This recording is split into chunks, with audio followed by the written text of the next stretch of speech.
আসসালামু আলাইকুম রহমতুল্লাহি ওয়া বারাকাতুহু। প্রিয় দর্শক, আশা করি আল্লাহ পাকের অশেষ রহমতে আপনারা সবাই ভালো আছেন। আজকে ভিডিওটি আলোচনার বিষয় হচ্ছে কি জিকির সম্বন্ধে। আমরা যদি নিয়মিতভাবে জিকির করতে পারি, কাজের ফাঁকে বা নামাজের আগে অথবা পরে জিকির করতে পারি, তাহলে আমাদের জীবনে অনেক কিছু পরিবর্তন ঘটে যাবে। তাই জিকির করা আমাদের অত্যন্ত, মুসলমান হিসেবে আমাদের অবশ্যই জিকিরটা করতে হবে এবং জিকিরটা অবশ্যই কাজের ফাঁকে ফাঁকে করলে আরো বেশি সওয়াব হয় এবং জিকির করার কারণে আমাদের জীবনে অনেক কিছুই পরিবর্তন ঘটে, যা আমরা অনেকেই বুঝি না। তাই আসুন চলুন আজকে আমরা এই ভিডিওতে জানবো নিয়মিতভাবে জিকির করলে আমাদের জীবনে কি কি পরিবর্তন ঘটে এবং জিকিরের ফজিলত কি কি। প্রিয় দর্শক, কাজের ফাঁকে ফাঁকে আমরা যে জিকিরগুলো করতে পারি, যেমন সুবহানাল্লাহ, আলহামদুলিল্লাহ, আল্লাহু আকবার, আপনি যতবার খুশি ততবারই পড়তে পারেন। আপনি 100 বার পড়েন, 200 বার পড়েন, 5 বার পড়েন, যতবার খুশি ততবারই পড়েন। কাজে ফাঁকে ফাঁকে এই জিকিরগুলো করলে আমাদের জীবনে অনেক পরিবর্তন চলে আসে। প্রিয় দর্শক, জিকিরের দ্বারা গুনাহ মাফ হয়।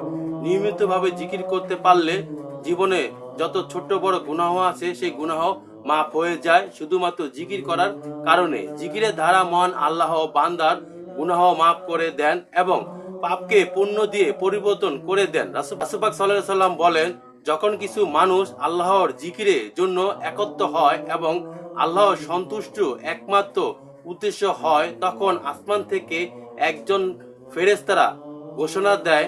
তারা বলে, তোমাদের গুনাহ মাফ হয়ে গেছে এবং গুনাহের পরিবর্তে আল্লাহ পাক তোমাদেরকে নেকি দিয়ে পূর্ণ করে দিয়েছেন। সুবহানাল্লাহ। আল্লাহর কাছে সবচেয়ে শ্রেষ্ঠ আমল হচ্ছে গিয়ে জিকির।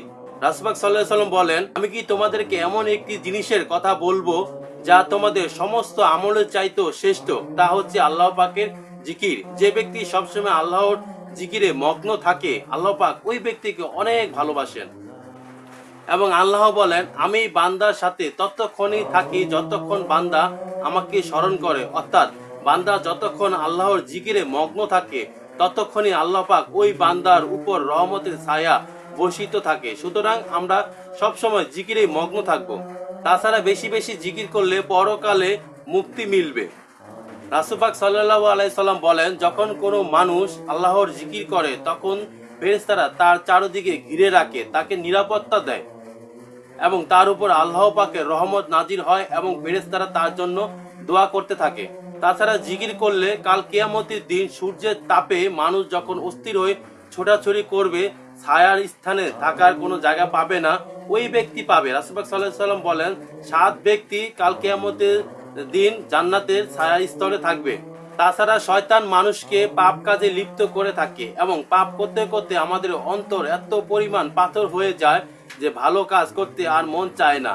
আর এই অন্তরকে পরিষ্কার করার জন্য একমাত্র উপকরণ হচ্ছে গিয়ে জিকির। তাই সবসময় জিকিরে মগ্ন থাকলে দুনিয়াবি যত পাপ আছে সেই পাপের কাছ থেকে নিজেকে ফিরিয়ে রাখা সম্ভব হয় শুধুমাত্র জিকিরের কারণে। আপনি অবসর আছেন, জিকির করুন, কারণ অবসরের সময় শয়তান ওই বান্দার উপরে বেশি বেশি করে খারাপ প্রভাব ফেলে।